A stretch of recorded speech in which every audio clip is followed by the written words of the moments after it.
Un cordial saludo a todos los alumnos del doctorado en Administración.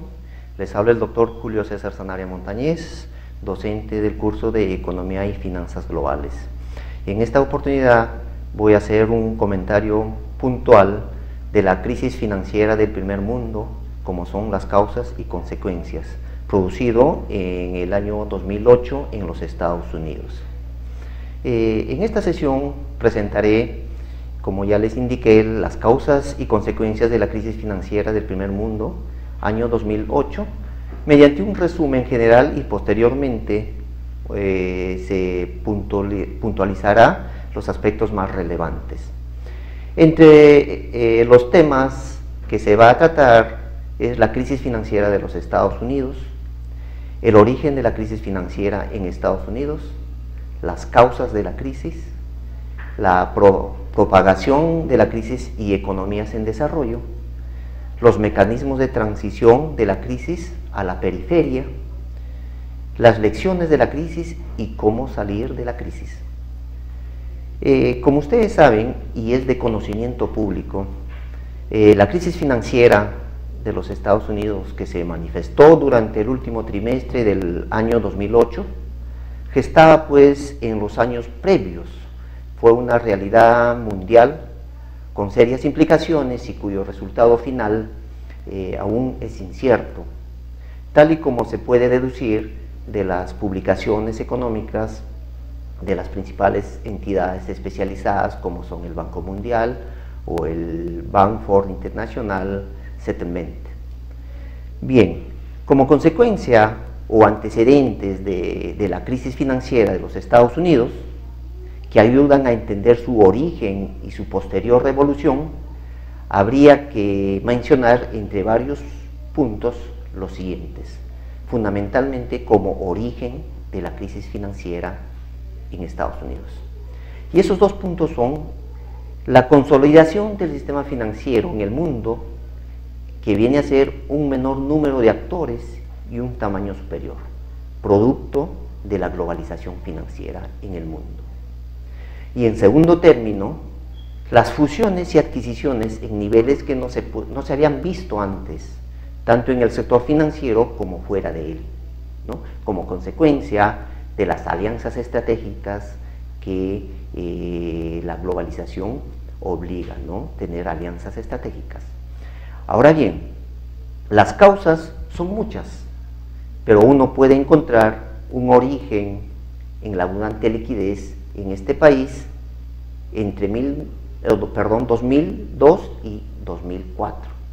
Recordemos que a principio del corriente siglo la economía americana estaba pasando por un mal momento, no estaba pasando por una recesión, y entonces se temía pues una recesión más avanzada, lo que llegó a la autoridad monetaria a reducir las tasas de interés del 6.5% al 1%.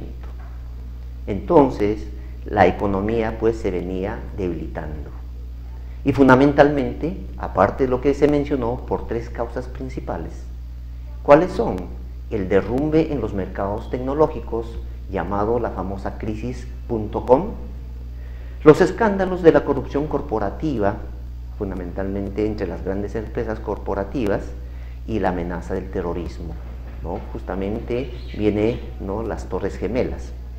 Entonces, esta política económica que venía afrontando Estados Unidos era laxa, en el cual dio un impulso extraordinario al sector inmobiliario, que no estaba sufriendo ningún problema. Así pues, se creó un contexto favorable para un boom que se transformó en una euforia, en la que se cometieron excesos que llevaron luego a la caída que presenciamos en el año 2008.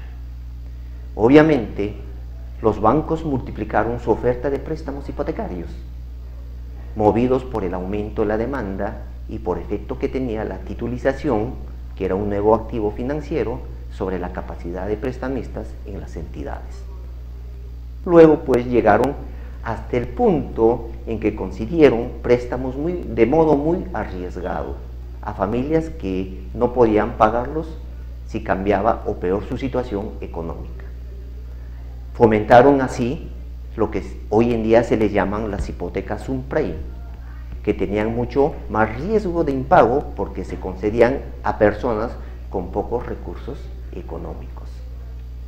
Si nosotros queremos clasificar este tipo de hipotecas subprime, obviamente dentro de la escala de la calificación de estos títulos, ¿no?, las subprime se encuentran jerarquizadas en el último escalón o escalafón de calidad entre las hipotecas de los Estados Unidos, por debajo de la prime y del jumbo, y las near prime, también conocidas como Alt-A, ¿no?, en ese orden.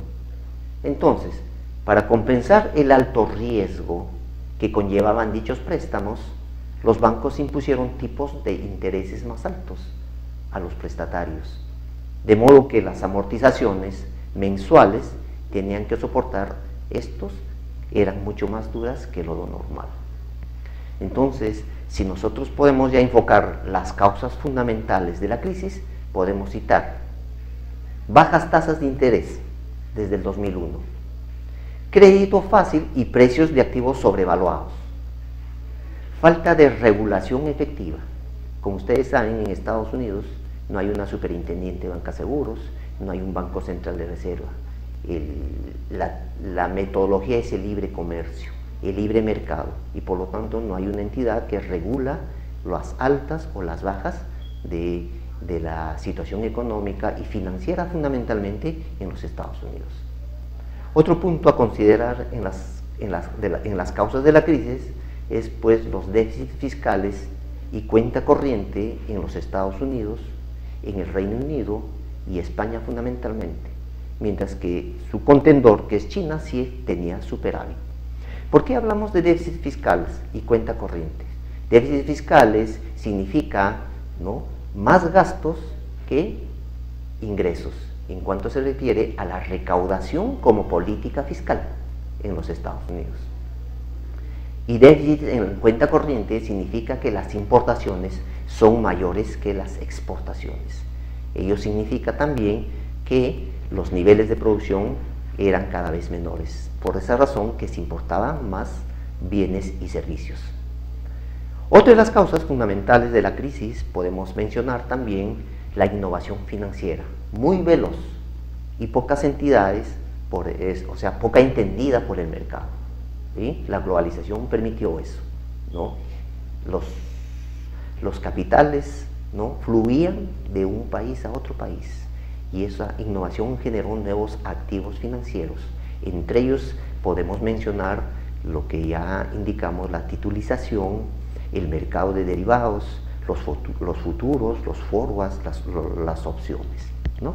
Y finalmente, la permisividad de las clasificadores de riesgo, o sea, las entidades especialistas en calificar el riesgo país, obviamente no tuvieron al alcance para medir estos grandes riesgos que llevaba el boom hipotecario. Ahora, ¿cómo se propagó la crisis financiera en los Estados Unidos?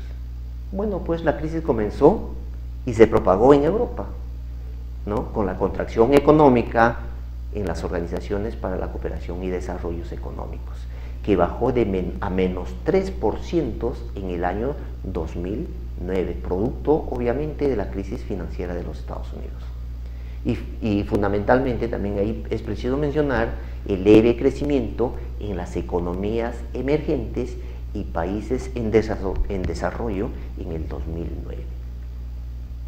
Ahora bien, ¿cuáles son los mecanismos de transición de la crisis a la periferia? Fundamentalmente se citan los términos de intercambio y precios de los commodities. Los commodities son las materias primas, ¿no? Como estamos globalizados a nivel mundial, los precios de las materias primas obviamente tuvieron una evolución tremenda, ¿no?, bastante expectante, y por esa razón, por esos intercambios, se fue transmitiendo la crisis. Otro punto también que hay que mencionar son las remesas de los inmigrantes, en el cual en muchos países, fundamentalmente en desarrollo, muchos ciudadanos han emigrado y estos emitían remesas para que sus familias puedan subsistir. Otro mecanismo de transición son los volúmenes de exportación. ¿Qué significa? ¿No? A medida que se producía más, todo empresario, todo país trataba de exportar más, pero esas exportaciones tuvieron unos límites. Y finalmente, otro mecanismo son los flujos de capitales. Dada la globalización financiera, como ya se mencionó, el intercambio mundial o intercambio internacional de los flujos que viajaban muy rápidamente fue uno de los mecanismos más importantes de la transmisión de la crisis a la periferia, al entorno. Ahora, ¿qué nos deja las lecciones de la crisis? En primer término, nos deja una crisis de legitimidad para el capitalismo global, ¿no? O sea, ¿qué nos indica? Que obviamente todo extremo es malo, tiene que haber regulación, tiene que haber control, tiene que haber supervisión, ¿no? Para que se pueda tomar las decisiones oportunas. Otra lección nos dice que es la socialización masiva de pérdidas después de de 2 décadas de privatizaciones de ganancias, ¿no? Obviamente, cuando se llevó a cabo la globalización fue un boom, todos ganaron, pero no se tuvo en cuenta que eso tenía, bueno, pues sus techos, ¿no? Otra de las lecciones es la falla de las instituciones para imponer disciplina financiera en el primer mundo, lo que se le llama puntualmente la regulación, procedimientos, fundamentalmente. También nos indica que otra de las lecciones es la necesidad de revisar la estructura financiera nacional e internacional, o sea, tanto políticas internas como políticas externas, lo que le llamamos nosotros las variables endógenas y las variables exógenas. También pues, se podría mencionar como una lección es la necesidad pues, de contener y regular los mercados financieros para que no exista estas volatilidades de los mercados producto de un contagio entre los países fundamentalmente en desarrollo.